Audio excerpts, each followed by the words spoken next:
Écoutez, je suis agréablement surpris de voir le travail qui a été fait depuis le début de l'année. On est peut-être à peu près à 30% des travaux, mais c'est un travail difficile. On espère terminer pour la fin de l'année 2019.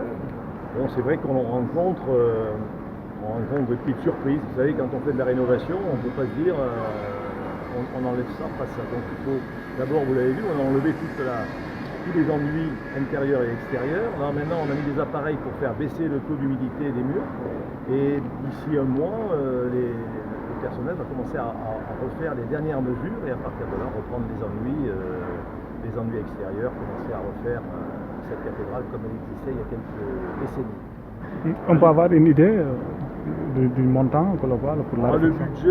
Le budget est de l'ordre de 900 millions hors taxes, hors douane, enfin hors TVA, mais aujourd'hui il faut laisser les ingénieurs finaliser les travaux qui ont été... Bon, on s'est aperçu qu'à certains endroits les poutres métalliques étaient complètement usées, sauf que ça ne se voyait pas de l'extérieur. Le perron, pareil, a été détruit.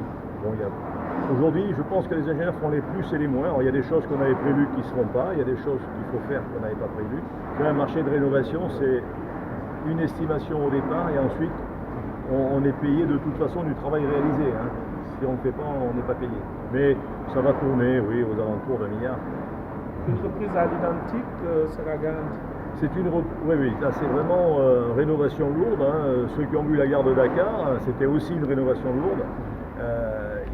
Encore plus lourde puisqu'on a démonté toutes les briques à Dakar. On a tout démonté, les briques, la partie métallique, les charpentes métalliques, tout a été démonté. Aujourd'hui, on a quand même gardé l'ossature, vous voyez, sauf qu'on reprend l'électricité.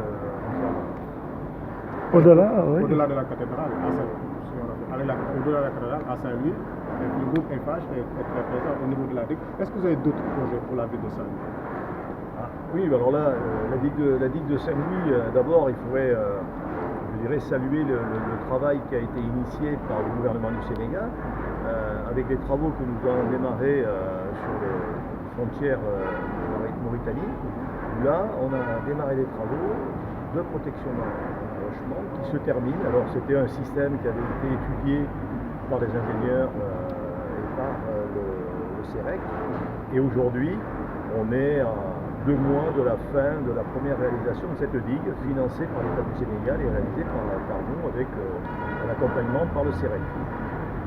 Le projet qui va être réalisé dans les jours à venir, où nous sommes adjudicataires provisoires avec la compagnie CSE, Eiffage CSE, nous avons remporté le marché que certains appellent le marché Macron, je ne sais pas pourquoi.